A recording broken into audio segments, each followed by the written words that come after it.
Hey friends, welcome to another episode of Not Your Mama's podcast. The title of this episode is The Art of Becoming an Authentic Mother. In this episode, we are speaking with Kate King, who is the founder and owner of the Radiant Life Project. Kate's mission is to create a ripple effect of health and meaningful joy in our world by helping her clients and audience learn to cultivate radiant lives for themselves that shine so brightly they impact and improve the lives of those surrounding them as well. Her work is filled with inspiring resources, tools, and practices that provide an accessible entry point into a life of greater authenticity, fulfillment, and illumination. Kate, it's such an honor to have you on. I'm so excited to talk about your book and how to become an authentic mother. Can you give the audience a little bit more about your background and how you got to where you are today? Yes, absolutely. Thank you so much for having me. I'm glad to be here.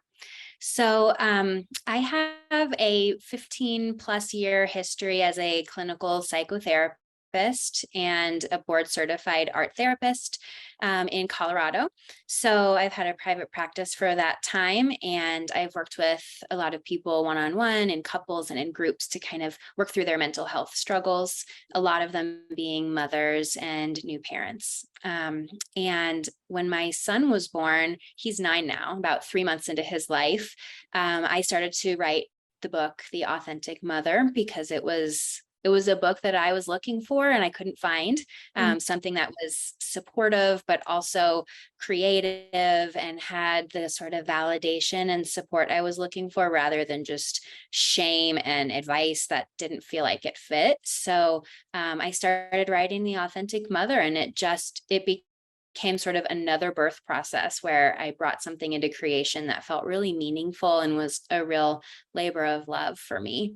And so since then, I've kind of been selling the book and working in the practice, and now I have some new exciting ventures. Yeah, I mean, I could really tell that this book is a labor of love. And I love how you put in, worksheets or, like just not worksheets. What am I trying to say? I'm kind of blinking out right now, but you basically give people exercises to do in the book, and you can do art stuff and like write things down for like self-care. I could just tell it's coming from an authentic place. So switching gears a little bit, explain more about the Radiant Life Project and that working. Yes. So the Radiant Life Project is new. I went on sabbatical from my private practice at kind of the beginning of 2022 because I was really burnt out from being a healthcare worker during the pandemic. And I thought I was just going to crawl into bed and like watch movies. But really what happened was I got this huge energized movement toward kind of rebranding my business and creating something that helps people to be unstuck and helps people to do their own work. I started to get insight that the piece that wasn't working in my private practice for my clients or for myself was this sort of perseverating of the same stuff over and over and over without movement through and beyond those issues. So I've created the Radiant Life Project as a platform that helps people to have that transformative experience of healing, not just sort of the dumping ground that can sometimes be therapy, but really a little bit more accountability, a lot more inspiration, and kind of just a new feel of vibrancy and radiance in life. That doesn't mean that you can't have hardship or that life is easy all the time, but it means that no matter what is in your life, there's a holistic perspective of wellness, that you've got your own back and you can move through it and you can heal. No, I love that message. That's what I love to talk about here on Not Your Mama's podcast is ways to become a better version of you, become the 2.0 of you through the holistic route. Sometimes these things that we talk about are so much easier said than done.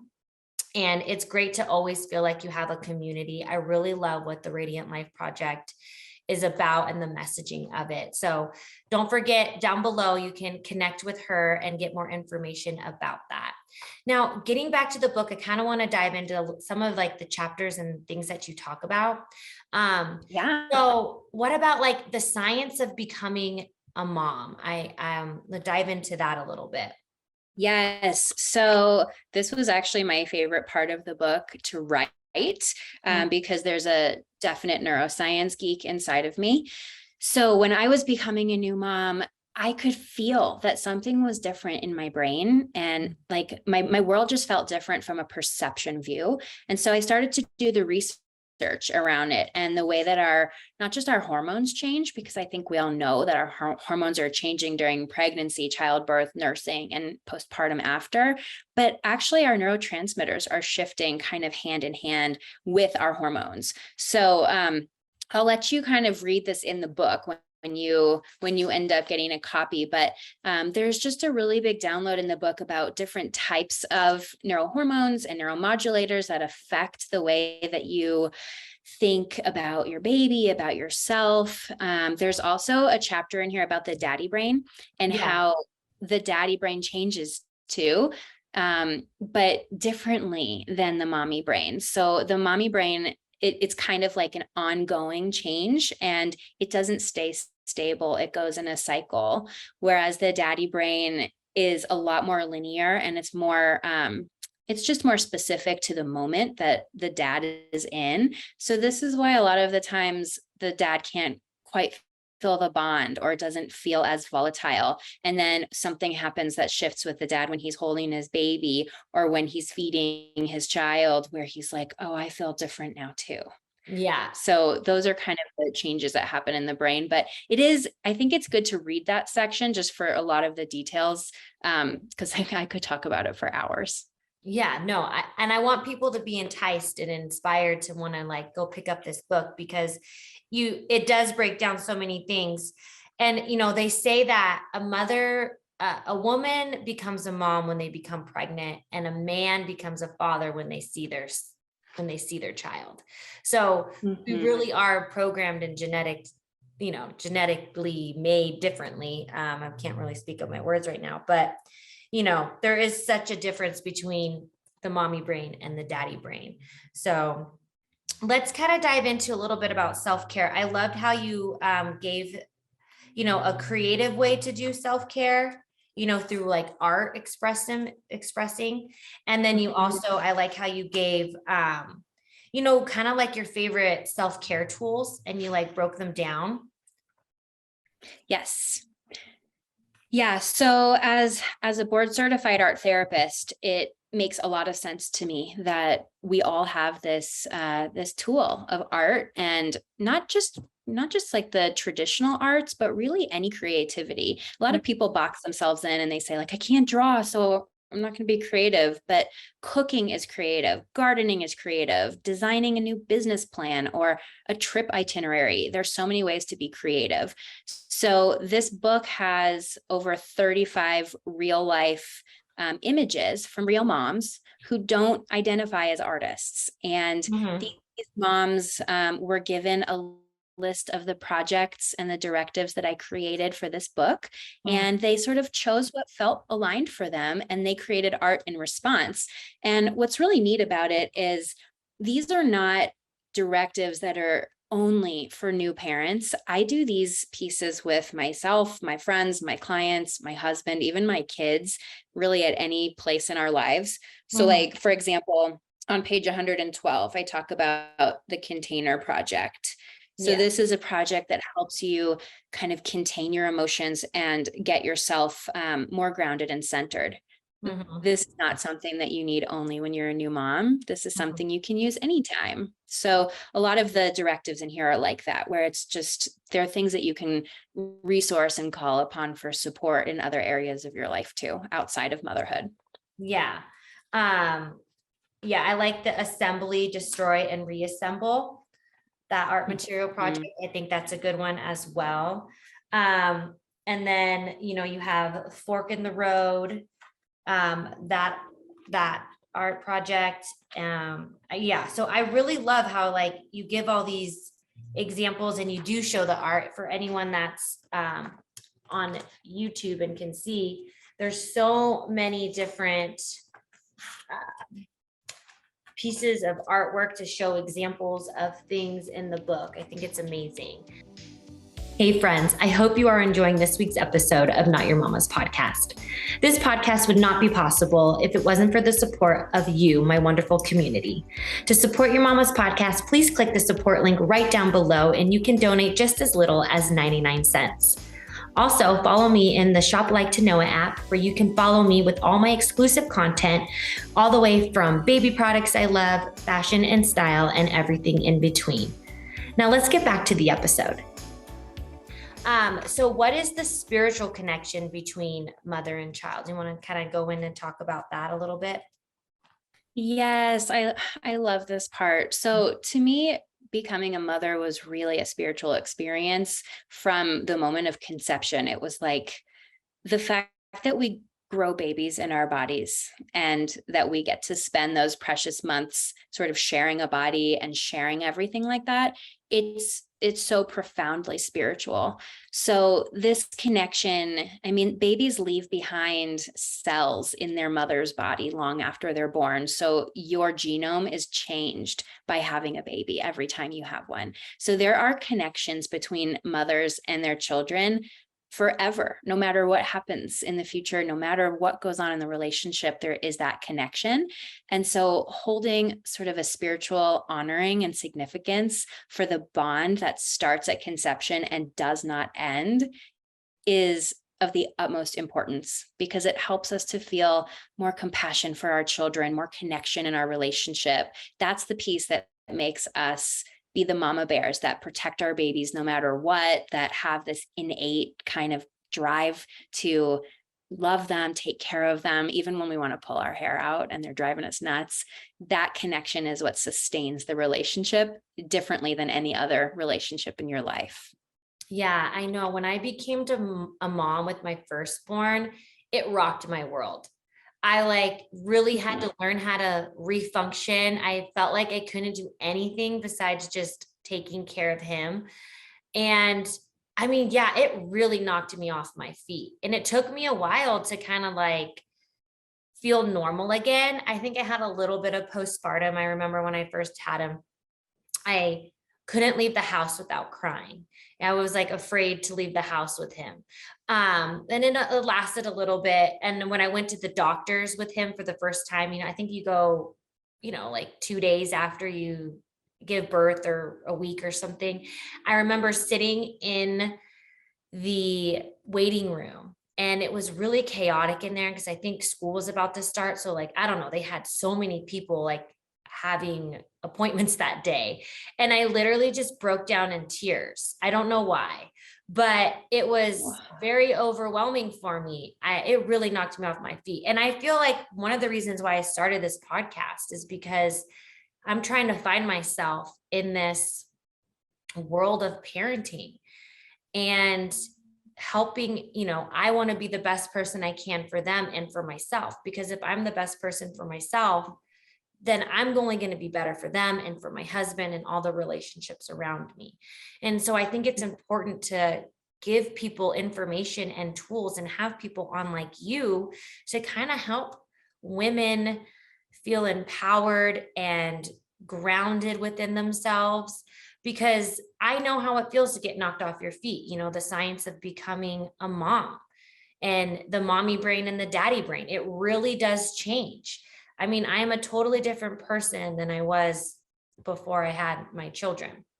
Yeah, I'm still fun and like to have fun, but I look at things differently. The mom brain is totally real and there. And, I mean, I use it as an excuse, but it's not an excuse. It's a real thing. I'm like, oh, sorry, I got mommy brain. And it's just, it totally picks us up to a whole new level, the multitasking, what we can actually get done in a day. We step our game up as women and as mothers, because it really proves to us that we can do it all. We could take care of kids, we could take care of ourselves, we can take care of the household. Yes, it can be overwhelming and we want to pull our hair out at times, but having a sense of community is what's really going to help keep us all together. And that's why I really am so excited to have you on, because I think the Radiant Life Project is something that's going to really help women like yourself and me to, and the people listening, to really step forth in their power and to be able to work from an authentic place and know that you can do anything you want in this life and you're not alone.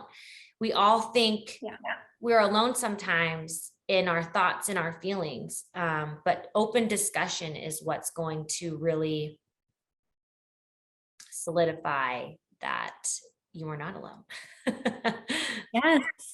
Yeah. And I really feel like the basic ingredient of all that you've said is authenticity. I think, that's what the authentic mother is about. It's about the real experience that you as a person are having, not what the culture is telling you to feel, not what the generations of women before you have taught you about motherhood, but your authentic experience.